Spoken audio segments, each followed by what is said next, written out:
قرآن مجید نے کہا کہ کل للمؤمنین یغضوا من ابصارہم، اے محبوب علیہ السلام مسلمان مردوں کو حکم دیں کہ اپنی نظروں کو جھکا کے رکھیں۔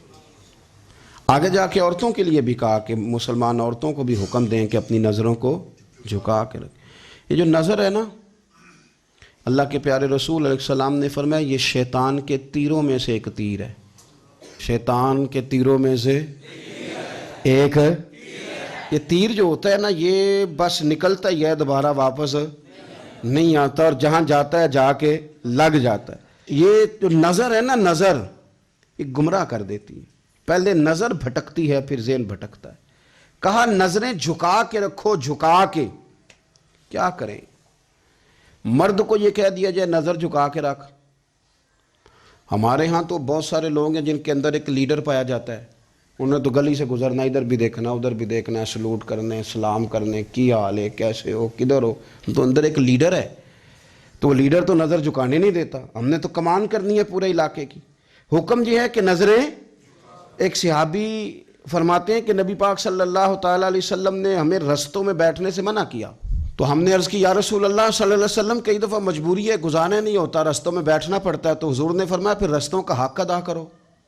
یا رسول اللہ رستے کا حق کیا ہے؟ فرمایا ایک تو آنے جانے والے کو سلام کرو، اور دوسرا یہ کہ رستے سے تکلیف دہ چیز کو ہٹاؤ، اور پھر فرمایا کہ بھلائی کا حکم دو اور برائی سے منع کرو، اور پھر فرمایا کہ رستے کا حق ہے کہ رستے میں رہنا ہے تو نظریں جھکا کے رہو۔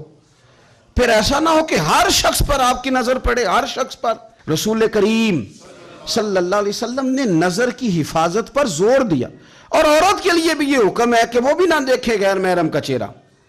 اس کو بھی اگر شہوت کے ساتھ وہ دیکھے گی تو وہ بھی اتنی ہی مجرم ہے۔ عورت بڑی با پردہ ہے جی، بڑی با پردہ ہے، مثلا کس طرح کی با پردہ؟ کہتے برقع پہنتی ہے اور سویرے نکل جاتی ہے بازار، ہے ویسے با پردہ، آتی شام کو ہے۔ عورت کا با پردہ ہونے کا معنی یہ ہے کہ وہ برقع پہنے اور جہاں مرضی جائے۔ با پردہ ہونے کا معنی تو یہ تھا کہ وہ ضرورت کے سوا گھر سے باہر نہ نکلے، بڑی ضرورت ہو، بڑی ضرورت جو بغیر نکلے کام ہو ہی نہیں سکتا، اس وقت وہ گھر سے باہر جائے گی۔ اب یہ کہ وہ نقاب اوڑھے اور برقعے بھی اللہ خیر کرے، ہمارے ایک بزرگ فرمایا کرتے ہیں اب تو نقاب کو بھی نقاب کی ضرورت ہے، اب تو برقعے کو بھی برقعے کی ضرورت ہے۔ آپ نے وہ سارا فیشن برقعے کے اوپر کرا لیا ہے۔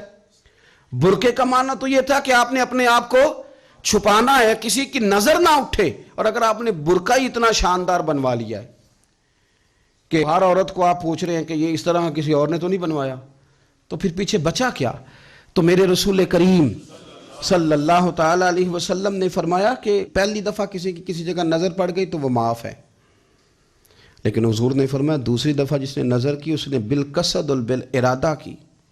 آپ کو بتاؤں، جن لوگوں کی نظریں ناپاک رہتی ہیں ان کا حافظہ کمزور ہو جاتا ہے، جن لوگوں کی نظریں ناپاک رہتی ہیں ان کی عبادت کی لذت چلی جاتی ہے، جن کی نظریں ناپاک رہتی ہیں وہ لوگ ذہنی طور پر اور قلبی طور پر تھوڑے تھوڑے پریشان رہنے لگ جاتے ہیں۔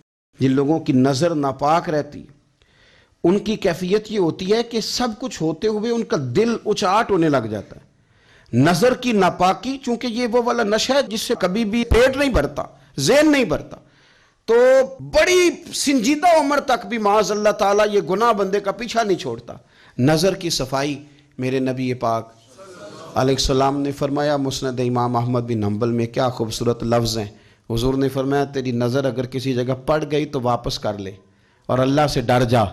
تو نے اللہ سے ڈر کے اس نظر کو واپس پھیر لیا، تیرا وہ واپس پھیرنا اللہ تیرے لیے عبادت بنا دے گا، اور عبادت بھی وہ جس کے اندر اللہ تجھے لذت عطا فرمائے گا۔